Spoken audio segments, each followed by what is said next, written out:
So it's Friday morning and tomorrow we're running our smallest but most powerful training event yet, and we've got to deliver. This is the 24 hours leading into it. And also, absolutely, yes, I will 100% be getting a haircut before the event.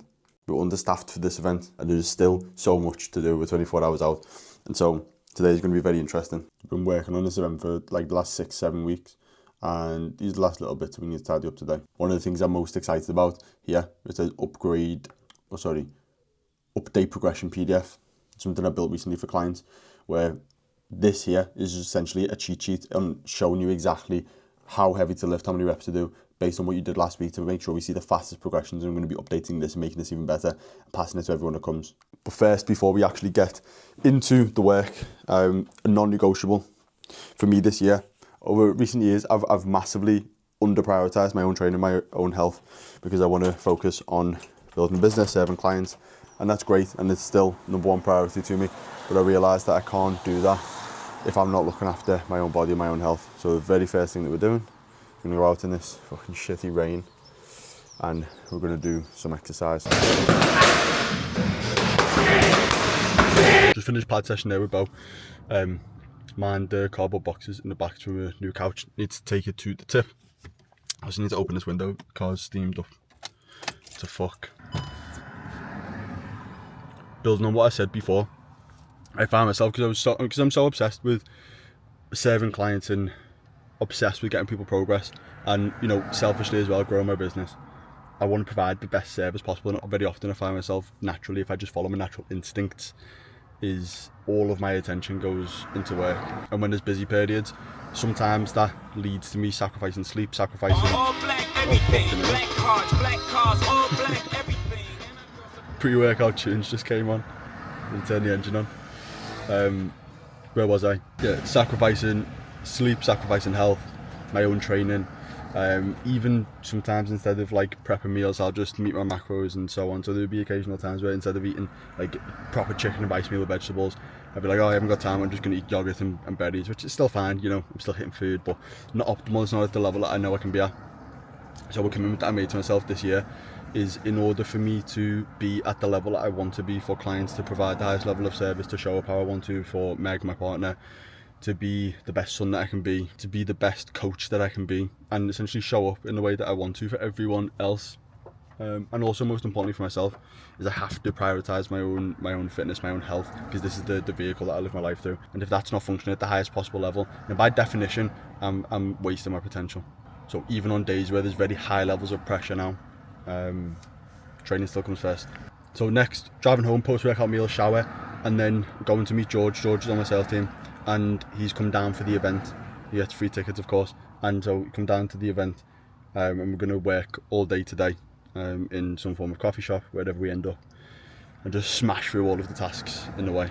So post-workout meal, some of the stuff you already know, probably, and then some stuff that you probably don't know. Cocoa Pops and whey protein, specifically Perform, the Bueno one. Unbelievable, extremely enjoyable post-workout. Now, most people already know you want fast and easy to digest carbs and easy to digest protein. So cereal and whey, that's going to allow us to drive carbohydrates and amino acids into the muscle cell as quickly as possible and drive the recovery process so we can perform well next time we train and actually get the adaptations from the training that we've just done. What you probably didn't know is that you don't want to eat straight after your training session.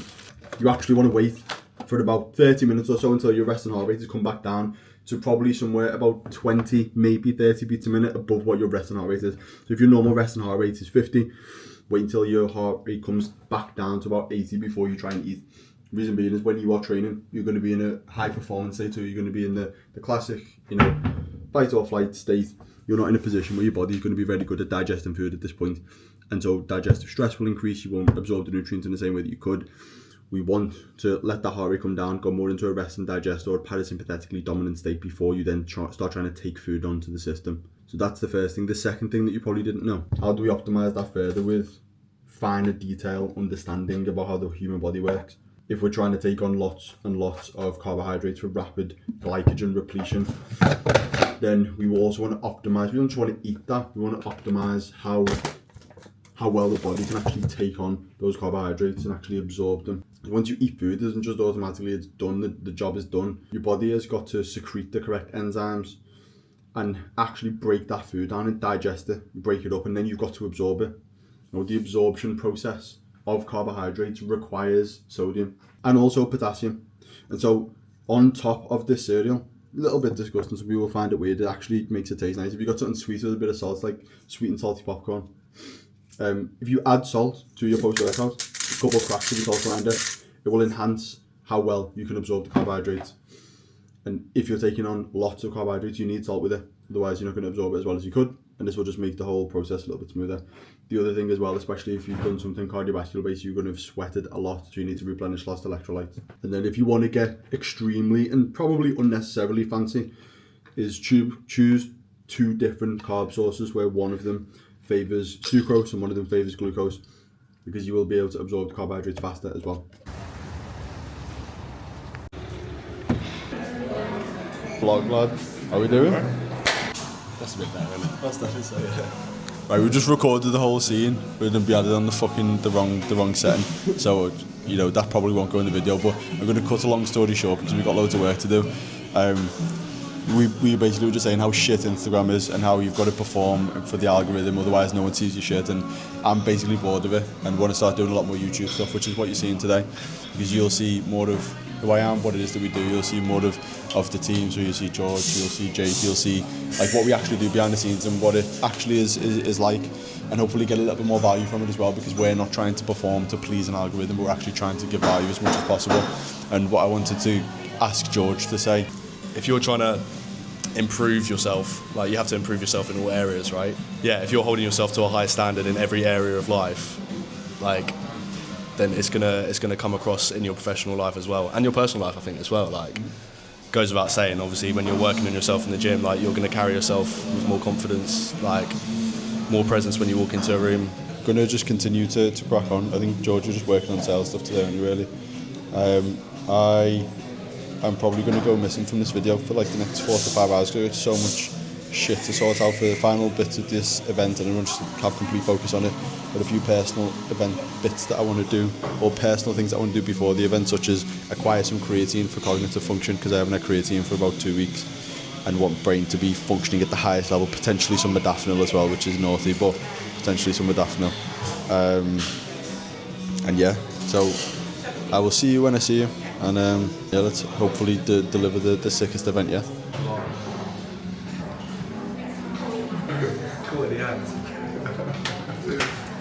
So just as predicted, I forgot that we were doing a vlog today. So since we last spoke, we sat in Starbucks, we smashed fuckloads of workout and got all of the absolutely essential stuff that needed to be done today ahead of tomorrow done. So all clients have all of the information they need, all of the prep work is done, all of the stuff that is absolutely essential, and now it's just going to be adding the finishing touches. Just got to trim, because at the start of this video I looked fucking homeless, and there's no way you rock up to an event looking like a fucking idiot. And so all of the main things that need to happen now is basically me getting myself ready to perform at the highest level cognitively. So going to get some creatine, like I mentioned. I am going to be a modafinil fiend, so I'm going to go and get some modafinil, and then I'm going to come home. I'm going to clear out the car, because that's vitally important that when I'm driving to the event that I'm in a good headspace. Couldn't leave the cars a bit messy because there's like cardboard and shit in the back. Want to get all of that out and make sure that my head is completely clear in the morning. Like that, it's all of these fine details.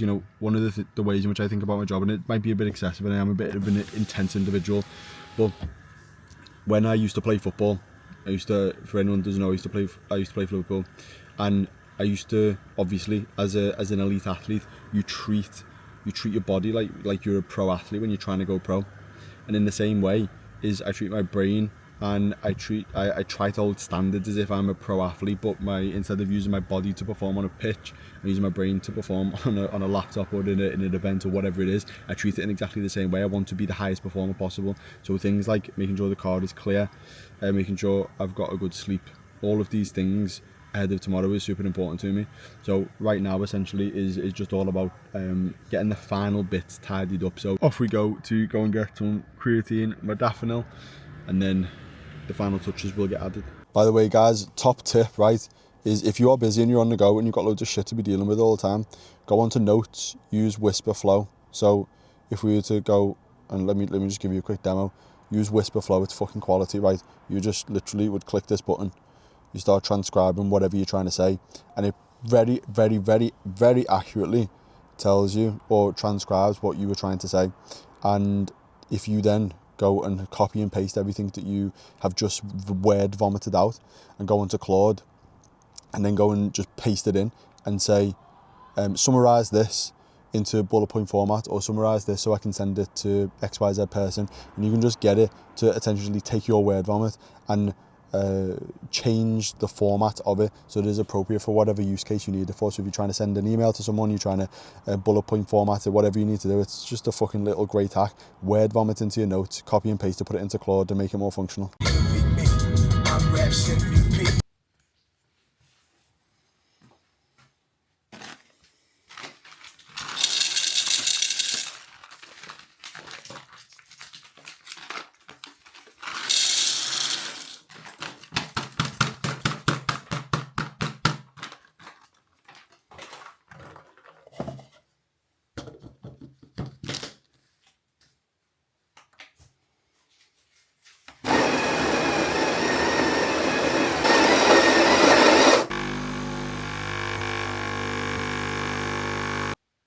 A sense of being alone with our thoughts. But the feeling of being alone, the feeling of being a self in solitude, the feeling that it's just me here thinking, that feeling is a thought.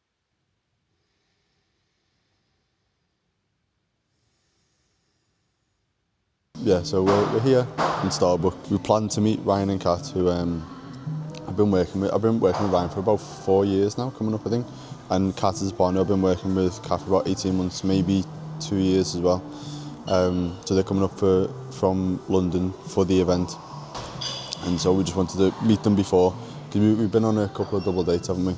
Because they're basically friends at this point. Well, it's basically family at this point. Both of them were key pivotal moments in the training, in the training career, if you will, as well.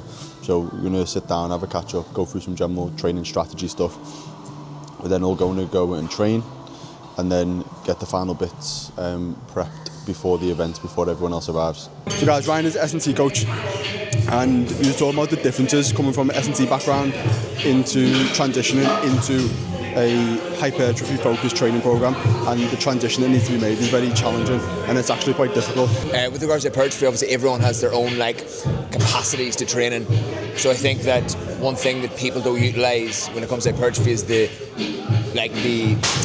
utilisation of form and maximising intensity. Obviously we've talked about that being the blend of both for hypertrophy.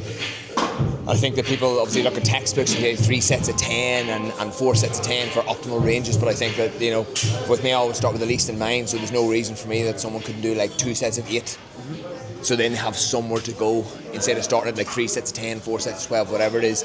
Because I'm sure that applying them same principles of maximising the intensity, maximising the form, will still grow off 2 sets of 8, 2 sets of 10, and just hold that for a period of time and then stack. Because you also need to keep something in the tank, especially for a long-term development program. How late are you, 10 minutes. So we've got a seminar starting at 11:45, and it's currently 11:42 as Ali rolls in 7 hours late with the projector. I've sent you the email with the presentation, so we'll get this set up.